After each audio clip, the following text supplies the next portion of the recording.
Hello friends, आज मैं बताऊंगी विभाज्यता का नियम। मतलब कौन सी संख्या किससे विभाजित होती है।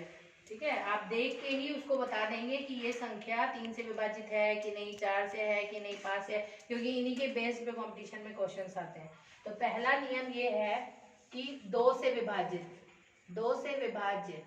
तो हम किसी भी संख्या को देख के हम कैसे पता लगाएंगे कि ये संख्या 2 से विभाज्य हो रही है या नहीं। अगर इकाई के स्थान पर कितनी भी बड़ी डिजिट दी हो, उसमें इकाई के स्थान पर अगर 0, 2, 4, 6 और 8 लिखा होगा तो आप उसको देख के तुरंत बता देना कि ये संख्या 2 से विभाज्य है। जैसे 542 इकाई के स्थान पे क्या है 2, यानी कि ये 2 से विभाज्य है ना। फिर उसके बाद अगर ये लिखा है, बहुत बड़ी हमने संख्या लिख दी, इकाई के स्थान पे हमें देखना है, हमें इतनी बड़ी संख्या से कोई मतलब नहीं है, हमें इकाई के स्थान पे देखना है 6, 2, 4, 6 है ना 6। तो यानी कि ये संख्या क्या होगी, 2 से विभाज्य होगी। नेक्स्ट है 3 से विभाज्य।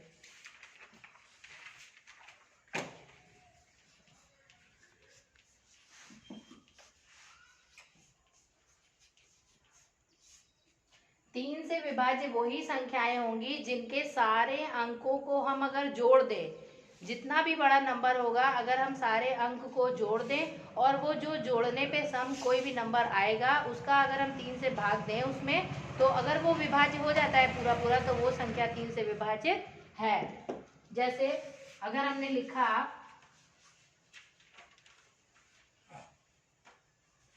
534, तो 534 आप ऐसे बता सकते हैं कि 3 से विभाज्य है कि नहीं है। और ये बताइए,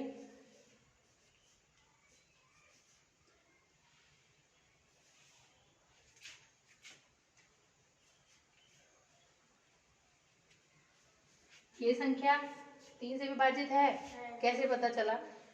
इसको हमें पता करने के लिए हम ऐसे डायरेक्टली देख के नहीं बता सकते कि ये 3 से विभाज्य है या कि नहीं, जब तक हमें रूल नहीं पता होगा। तो इसका रूल ये है कि सारे अंकों को आप पहले ऐड करिए। सारे अंकों को ऐड किया तो कितना आया, 21।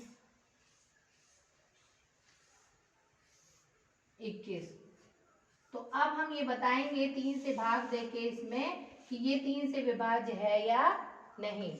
मतलब सारे अंकों को जोड़ना है और 3 से भाग देना है। अगर वो पूरा पूरा भाग चला जाता है इसका मतलब ये संख्या 3 से विभाज्य है। नेक्स्ट देखिए 4 से विभाज्य।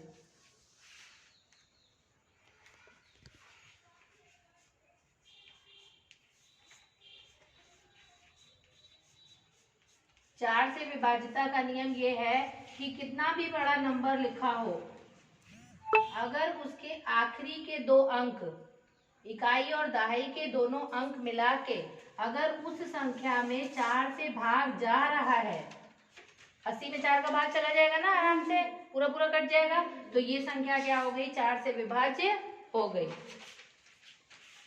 नेक्स्ट है 5 से विभाज्य। 5 का तो सबको पता होगा कि अगर इकाई के स्थान पर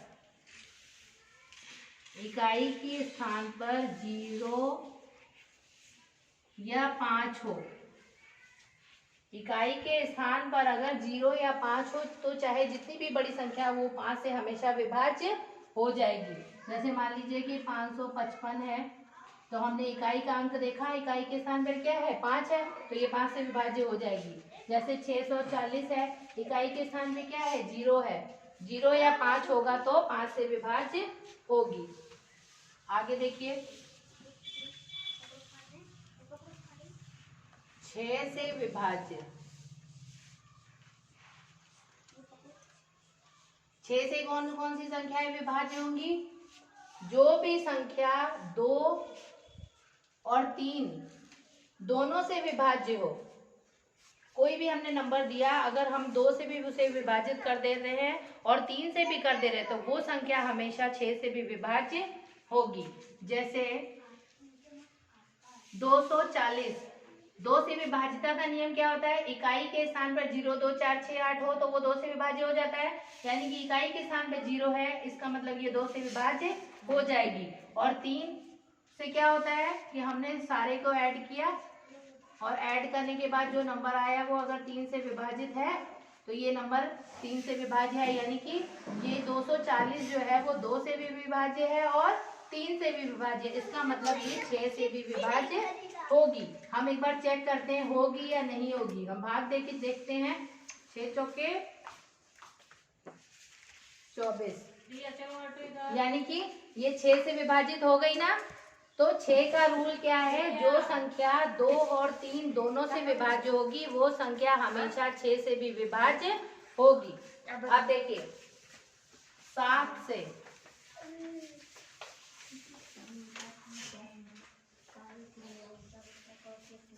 से विभाज्य,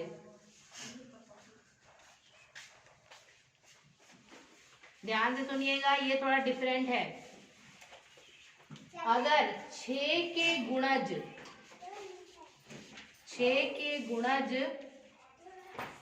6 बार आ रहे हो या 12 बार आ रहे हो या 18 बार आ रहे हो, तब वो संख्या हमेशा 7 से विभाज्य होगी। जैसे हमने ये लिख दिया 6 जो है 6 का गुणज है ना, 6 कम 6 होता है ना, तो ये कितनी बार लिखा है, 1 2 3 4 5 6 बार लिखा है ना, तो यानी कि ये संख्या 7 से विभाज्य होगी। 6 का गुणज क्या होता है, जो 6 के पहाड़े में आता है, और जो 6 के पहाड़े में नंबर आते हैं अगर वही नंबर 6 बार लिखे हो या 12 बार लिखे हो या 18 बार लिखे हो तो वो संख्या हमेशा 7 से विभाज्य होगी। अब नेक्स्ट है 8 से विभाज्य।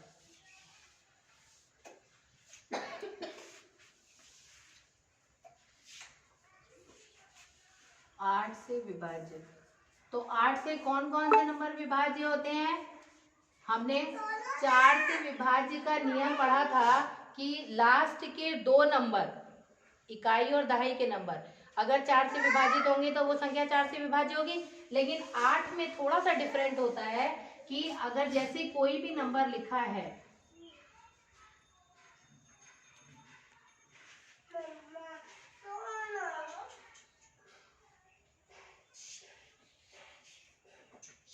आखिरी के अगर 3 नंबर, 4 में क्या होता था लास्ट के 2 नंबर देखते थे और 8 में हम क्या देखेंगे, आखिरी के 3 नंबर। अगर लास्ट के 3 नंबर 8 से विभाज्य हैं, जैसे हमने लास्ट का नंबर क्या देखा, 176 देखा ना, तो 8 का भाग दीजिए इसमें, 8 दूनी 16 और 8 दूनी 16, पूरा भाग चला गया।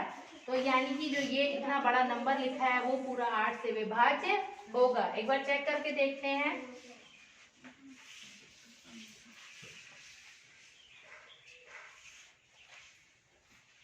हम अपने डाउट को क्लियर करते हैं एक बार, इस पूरे नंबर को 8 से भाग दे के देखते हैं ये जा रहा है कि नहीं।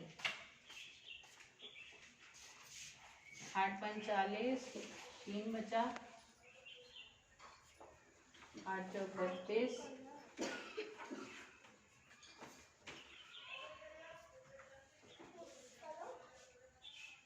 8 दूनी 16, देखिए पूरा पूरा भाग चला गया ना 8 का। यानी कि हमें जब हम अपने ट्रिक से याद करेंगे ना तो कभी कंफ्यूजन नहीं होगा। जैसे हमें 2 से देखना है तो 0 2 4 6 8, 3 से देखना है तो सारे नंबर को जोड़ दिया, वो 3 से विभाज्य होगा। 4 से देखना है तो आखिरी के 2 नंबर, 5 से देखना है तो 0 और 5, 6 से देखना है तो 2 और 3 जो दोनों से विभाज्य हो वो 6 से होगा। 7 से देखना है तो 6 का गुणा 6 बार आए, 12 बार आए और 18 बार आए। और 8 से क्या करना है, 8 से विभाज्य वो होगा जो आखिरी के 3 नंबर 8 से विभाज्य होंगे, जिस भी संख्या में वो 8 से विभाज्य होगा। अब देखिए ये तो चेक किया था हमने। अब देखिए 9 से विभाज्य,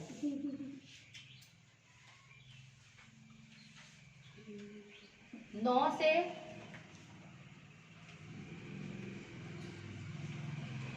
जो 8 से विभाजिता का नियम होता है वो 4 के जैसा होता है। लेकिन जो 9 से विभाजिता का नियम होता है वो 3 की तरह होता है। लेकिन कंफ्यूजन है थोड़ा, उसको क्लियरली समझिएगा कि जैसे हमने 3 में बोला था सारी संख्याओं को जोड़ने के बाद अगर वो 3 से भाग जाएगा उसमें तो वो 3 से विभाज्य होगा। इसी तरीके से 9 में भी होता है। जैसे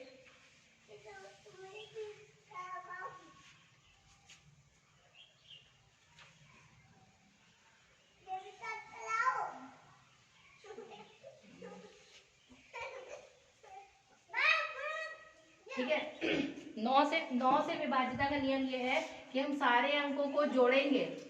3 2 5, 8 5 13, 13 और 5 18 और इनको जोड़ने पे जो नंबर आएगा उसका 9 से भाग देंगे और अगर पूरा पूरा कट जाएगा तो वो 9 से विभाज्य होगा, यानी कि 2385 9 से विभाजित है। एक बार चेक करके देखते हैं इसको भी। 9 का भाग देते हैं इसमें।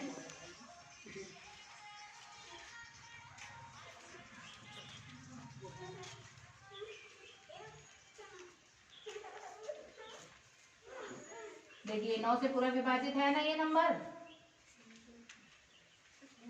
तो हमें कंपटीशन एग्जाम में इतना तो टाइम है नहीं कि इतना बड़ा डिजिट दिया है तो हम उस नंबर से भाग दे के तब पता चले। तो इसीलिए हमें ये रूल्स बनाए गए हैं कि हम देख के ही शॉर्टकट में फटाफट बता सकते हैं कि इतना बड़ा नंबर ये इससे विभाजित हो रहा है या नहीं हो रहा है। बस इतना याद रखिएगा। 3 में क्या होता है, 3 से भाग देते हैं और 9 वाले में क्या होता है, सबको जोड़ने के बाद 9 से भाग देते हैं। अब 10 का तो सबको पता है, लास्ट में 0 होगा तो वो 10 से विभाज्य होगा। जैसे 7 का थोड़ा सा डिफरेंट था उसी तरीके से 11 का थोड़ा सा अलग है। मतलब आपको 7 और 11 का थोड़ा ज्यादा ध्यान देना है। तो 11 से विभाज्य कौन कौन सी संख्या होती है, ध्यान से सुनिएगा इसको।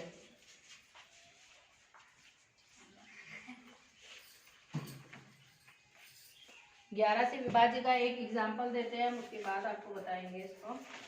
बन गया है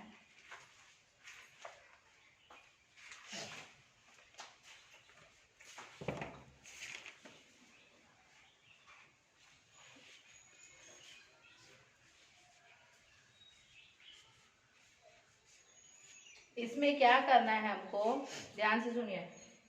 ये नंबर, इसको छोड़ने के बाद ये नंबर, एक को छोड़ा ये नंबर और नीचे से इनको, मतलब पहले स्थान पे जो है, फिर तीसरे स्थान पे जो है, फिर 5वें स्थान पे, उनको जोड़ना है। फिर दूसरे और चौथे वाले को जोड़ना है। मतलब पहले 1 पे जो है, 3 पे जो है, 5 पे, 7 पे, मतलब कि जो भी विषम संख्याओं के स्थान पर है संख्याएं उन्हें जोड़ने हैं, उन अंकों को जोड़ना है। फिर उसके बाद जो सम संख्याओं के स्थान पे संख्या अंक हैं उन्हें जोड़ना है। जैसे हमने पहले स्थान पे 1 था, फिर तीसरे पे 5 था, फिर 5वें पे कौन है 4, उनको जोड़ दिया। फिर उसके बाद दूसरे और चौथे को जोड़ दिया तो कितना आ रहा है 10 और इधर भी कितना आ रहा है 10। इन दोनों का अंतर निकालेंगे और अंतर आ गया 0। 0 की जगह अगर कोई भी 7 का गुणज होता, 7 का गुणज होता, अगर इन दोनों को घटाने पर 0 के अलावा कोई भी 7 का गुणज, मतलब 7 के पहाड़े में कोई भी अंक आता है, आया होता, तो वो संख्या हमेशा 11 से विभाज्य होगी। ठीक है, अब इसको भी आप 11 से भाग दे के देख लीजिए। इस नंबर में 11 11 11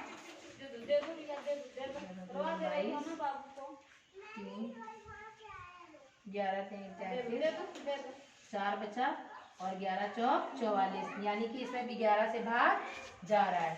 11 से एक बार और ध्यान से सुन लो कि अगर सम संख्याओं के स्थान पर जो जो अंक है उन्हें जोड़ें और विषम संख्याओं के स्थान पे अंक है उन्हें जोड़ें और उनका अंतर 0 आता है या 7 का गुणज आता है तो वो संख्या 11 से विभाज्य होगी। ठीक है, ये रूल्स बहुत जगह यूज में आते हैं, इसलिए आप लोग इसको केयरफुली ध्यान रखिएगा। Thank you.